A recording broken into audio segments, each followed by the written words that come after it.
Hi, hello and welcome to VAJ Home Bakers. பொதுவாக இப்போ wedding anniversary அப்புறமா wedding cakes தென் ஏதாவது ஸ்பெஷலாக வந்து ஹஸ்பண்ட் ஒய்ஃபுக்கு இந்த மாதிரியெல்லாம் கிஃப்ட் பண்ணுறவங்க வந்து ஹார்ட் ஷேப்பில் தான் வந்து கேக்கு மெயினாக கேட்பாங்க. ஸோ இப்போ ஒரு சிலர்கிட்ட ஹார்ட் டின் வந்து அவைலபிளாகவே இருக்காது.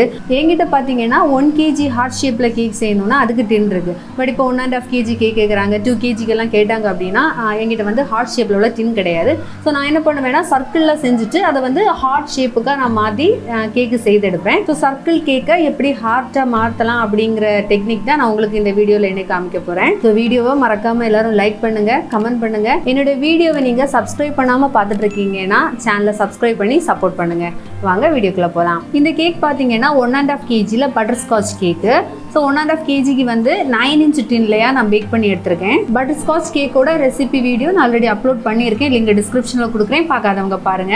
இந்த கேக்குக்கு ஃபில்லிங்ஸ் எல்லாமே கொடுத்து ஃப்ராஸ்டிங் முடிச்சு எடுத்திருக்கேன். அது மாதிரியே க்ரம் கோட்டும் வந்து நிறைய க்ரீம் கொடுத்து செய்ய வேண்டாம், கொஞ்சமாக க்ரீம் கொடுத்து சிம்பிளாக ஒரு க்ரம் கோட் மட்டும் முடிச்சா போதும். க்ரம் கோட் முடிச்சுட்டு ஒரு 1/2 an hour ஃப்ரிட்ஜில் வச்சு நான் செட் பண்ணி எடுத்திருக்கேன். இனி இந்த கேக்கை வந்து நம்ம ஹார்ட் ஷேப்புக்கு ஃபார்ம் பண்ணுறதுக்காக கேக்குக்கு மேலே மார்க்கிங்ஸ் கொடுத்துக்கலாம். ஸோ ஃபர்ஸ்ட் இந்த கேக்குக்கு மேலே ஒரு ப்ளஸ் சிம்பிள் மாதிரியா மார்க்கிங் போட்டு விட்டுக்கலாம். பேலட் நைஃப் வச்சு இந்த மாதிரி ஒரு லைன் போட்டுக்கலாம். அதுக்கப்புறமா நம்ம இந்த ப்ளஸ் போட்டதுக்கு ஒரு சைட்லையா இந்த மாதிரி வி ஷேப்புக்கு நம்ம வந்து இந்த மாதிரி கட் பண்ணி எடுத்துக்கலாம். ஸோ இந்த லைன் கட் பண்ணுறது பார்த்தீங்கன்னா அந்த ப்ளஸ் போட்ட அந்த 2 லைனும் வந்து டச் ஆகிறது மாதிரியா இது வந்து நம்ம கட் பண்ணி எடுத்துக்கலாம். ஸோ இந்த கேக்கு வந்து போர்ட்லேயே நம்ம ரொட்டேட் பண்ணி வைக்க வேண்டியதாக இருக்குது. அதனால இந்த கட் பண்ண போர்ஷனை நம்ம தனியாக எடுத்து மாற்றிக்கலாம். நான் ஃபர்ஸ்டே சொன்னது மாதிரி க்ரம் கோட் முடிச்சுட்டு 1/2 an hour செட் பண்ணி எடுத்தால் மட்டும்தான் இந்த மாதிரி கட் பண்ணி அந்த கேக்கை வந்து ரிமூவ் பண்ணும்போது கரெக்டாக அது ஒரு பீஸாகவே இருக்கும்.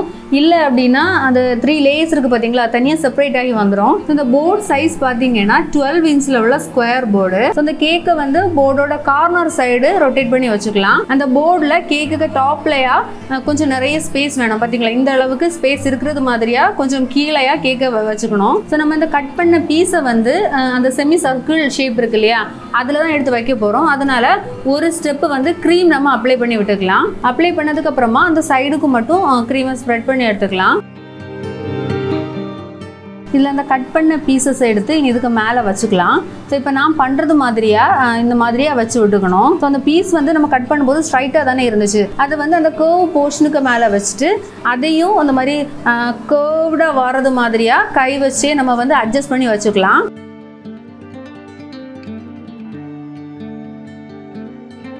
அடுத்ததாக இப்போ நம்ம வச்சு அந்த 2 பீஸுக்கு இடையிலையா வி ஷேப்புக்கு இந்த மாதிரியாக லைட்டாக கட் பண்ணி எடுத்துக்கலாம். அப்போ தான் கரெக்டாக அந்த ஒரு ஹார்ட் ஷேப்பு வந்து அழகாக நமக்கு கிடைக்கும். ஸோ கேக்கை வந்து கரெக்டாக அந்த ஹார்ட் ஷேப்புக்கு நம்ம ஃபார்ம் பண்ணதுக்கு அப்புறமா ஒரு க்ரம் கோட் கொடுத்து விட்டுக்கலாம். ஸோ அந்த க்ரம் கோட்டுக்கு வந்து கொஞ்சம் க்ரீம் அதிகமாக கொடுத்து கரெக்டாக அந்த ஹார்ட் ஷேப்பு வந்து ரெடி பண்ணி எடுத்துக்கணும். ஏன்னா இதோட அந்த டாப் லெவலில் வந்து அந்த ஹைட் வேரியேஷன் இருக்கும் பார்த்தீங்களா, அந்த நம்ம எக்ஸ்ட்ரா 2 பீஸ் வச்சதும் ஆல்ரெடி இருந்த அந்த சர்க்கிள் ஷேப்புக்கும் உள்ள ஒரு சின்ன ஒரு கட்டு டிஃப்ரென்ஸ் தெரியுது இல்லையா. ஸோ இதெல்லாம் வந்து நல்ல லெவல் ஆகிறது மாதிரியே கொஞ்சம் க்ரீம் அதிகமாக கொடுத்து நல்ல நீட்டாக வந்து க்ரம் கோட் முடிச்சு எடுத்துக்கணும். இந்த மாதிரி நல்ல நீட்டாக க்ரம் கோட் முடிச்சு எடுத்துக்கலாம். போர்டு நல்லா நீட்டாக க்ளீன் பண்ணதுக்கு அப்புறமா இதை 1/2 an hour ஃப்ரிட்ஜில் வச்சு நல்லா செட் ஆகிறது வச்சுக்கோங்க. இனி வந்து நம்ம ஐசிங் செய்ய போகிறோம். ஐசிங்குக்கும் நம்ம நார்மலாக சர்க்கிள் கேக்குக்கெல்லாம் கொடுக்குறத விடவும் கொஞ்சம் க்ரீம் வந்து அதிகமாகவே கொடுத்துக்கணும். அப்போ தான் நமக்கு கரெக்டாக அந்த ஒரு ஹார்ட் ஷேப் நல்லா நீட்டாக ஃபார்ம் பண்ணி எடுக்க முடியும். ஸோ பைப்பிங் பேக்கில் க்ரீம் எடுத்துகிட்டு இந்த மாதிரியாக டேர்ன் டேபிளாக ரொட்டேட் பண்ணிக்கிட்டே கேக்குக்கு சைடில் டாப்பில் எல்லாமே ஒரே லெவலுக்கு வந்து க்ரீம் வந்து அப்ளை பண்ணிக்கலாம். இனி பேலட் நைஃப் வச்சுட்டு கேக்கோட டாப்பு சைடில் எல்லாமே இந்த க்ரீமை ஒரே லெவலாக ஸ்ப்ரெட் பண்ணி எடுத்துக்கலாம்.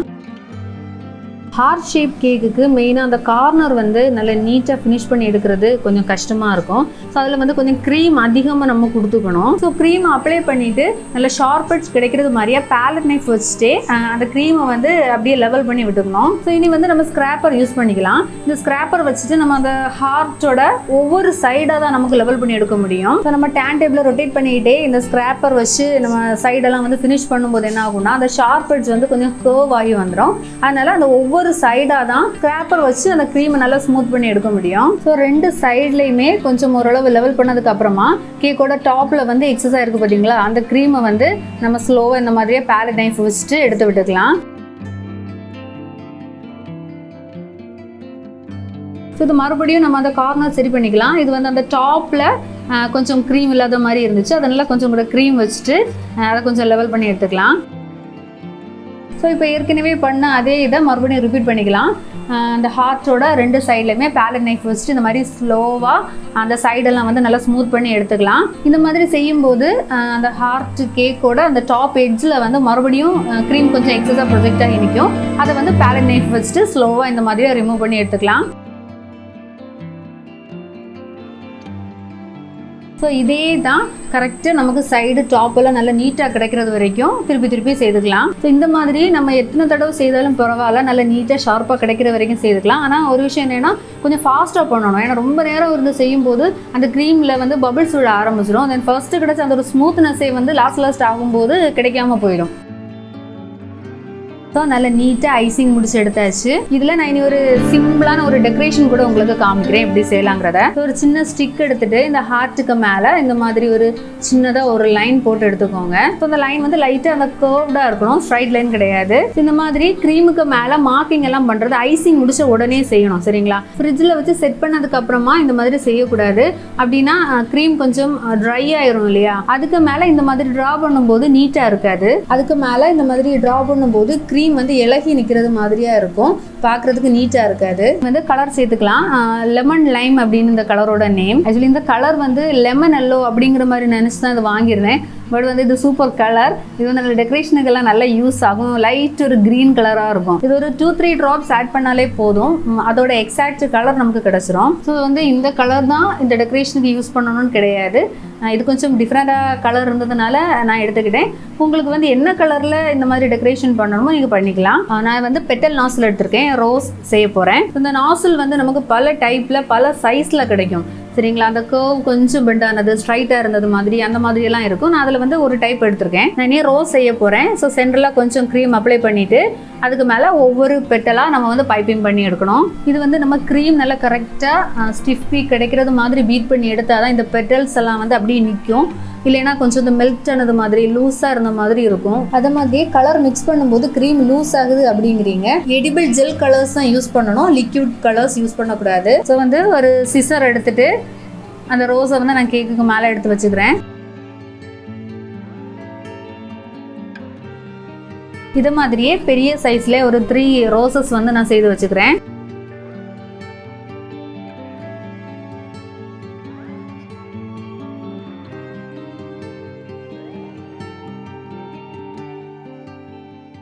அடுத்ததான் மீடியம் சைஸில் உள்ள லீஃப் நாசல் எடுத்திருக்கேன். ஸோ லீவ்ஸுக்கும் நான் அந்த சேம் கலர் தான் கொடுத்துருக்கேன். இப்போ நீங்கள் வேணும்னா அது டபுள் கலராக எடுக்கலாம். ஃப்ளவருக்கு ஒரு கலர், லீவ்ஸுக்கு இன்னொரு கலர், க்ரீன் கலரில் எடுத்து செய்யும்போது அதுவும் நல்லாயிருக்கும். ஸோ இந்த லீவ்ஸ் எப்படி பண்ணணும்னா அந்த க்ரீமுக்கு மேலே, ஒயிட் கலர் க்ரீமுக்கு மேலே அப்படியே வச்சு நம்ம ப்ரெஸ் பண்ணிக்கிட்டே அப்படியே மெதுவாக எடுத்துகிட்டு ப்ரெஸ் பண்ணுறதை விட்டுறணும். அந்த மாதிரி பண்ணால் தான் அந்த லீவ்ஸ் வந்து கொஞ்சம் அழகாக வரும். அடுத்ததான் அந்த ஹார்ட்டோட அந்த ரோஸ் வச்சுருக்கிறதுக்கு ஆப்போசிட் சைட்லையா இந்த மாதிரியா ஒரு ஃப்ரீ ஹேண்ட்ஸ் ஒரு பேட்டர்ன் மாதிரி போட்டு விட்டுக்கலாம். இதுக்கு வந்து நான் என்ன நாசல் சூஸ் பண்ணியிருக்கேன்னா, நம்ம பேசிக் நாசல் கிட்டு வாங்கும்போது அதுக்கு கூட எனக்கு கிடைச்சது. இதில் வந்து நம்பர் கிடையாது, ஒரு சின்ன ஹோல் இருக்கும், அந்த மாதிரி தான் இருக்கும் இந்த நாசல். இந்த மாதிரியே பேட்டர்ன் போடுறதுக்கு நாசல் தான் கண்டிப்பாக யூஸ் பண்ணணும்னு கிடையாது.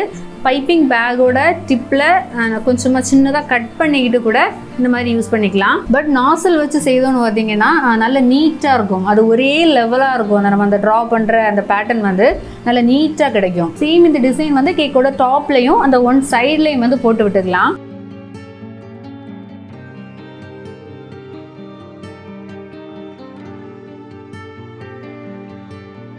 அடுத்தது நம்ம அந்த ஹார்ட்டுக்கு மேலே ஒரு லைன் போட்டிருந்தோம் இல்லையா, அந்த லைனுக்கு மேலே சின்ன சின்னதாக வந்து டாட் போட்டு விட்டுக்கலாம். இதுக்கு வந்து அந்த சேம் நாசில் தான், அந்த ஒரு ட்ரா பண்ணோம் தெரியுமா, அந்த சேம் நாசில் வச்சு தான் செய்திருக்கேன். சேம் இந்த டாட் வந்து அந்த கேக்கை சுற்றி போர்ட்லேயுமே போட்டு விட்டுக்கலாம். அப்போ கொஞ்சம் கூட பார்க்குறதுக்கு நல்லாயிருக்கும்.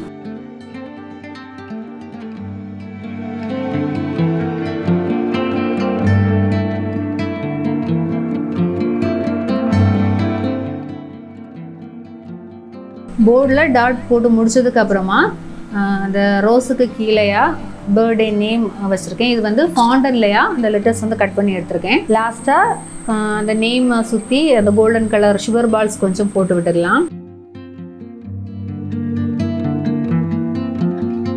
கமெண்டில் கேட்டிருந்தீங்க இந்த ஃபாண்ட் அண்ட் லெட்டர் கட்டர்ஸ் வந்து காமிக்கிறதுக்கு. நான் வந்து இன்னொரு 2 டைப் லெட்டர் கட்டர் கூட வாங்குறதுக்கு பிளான் பண்ணியிருக்கேன். ஸோ அதுவும் கூட நான் கலெக்ட் பண்ணதுக்கு அப்புறமா சேர்த்து ஒரு வீடியோவாக உங்களுக்கு நான் செப்பரேட்டாக போடுறேன். இந்த வீடியோ உங்களுக்கு யூஸ்ஃபுல்லாக இருந்திருக்கும்னு நான் நம்புகிறேன். ஏதாவது டவுட்ஸ் இருந்துச்சுன்னா நீங்கள் கமெண்ட்ஸில் கேளுங்க, நான் உங்களுக்கு ரிப்ளை பண்ணுறேன். வேறொரு வீடியோவில் மீண்டும் சந்திக்கலாம். பை.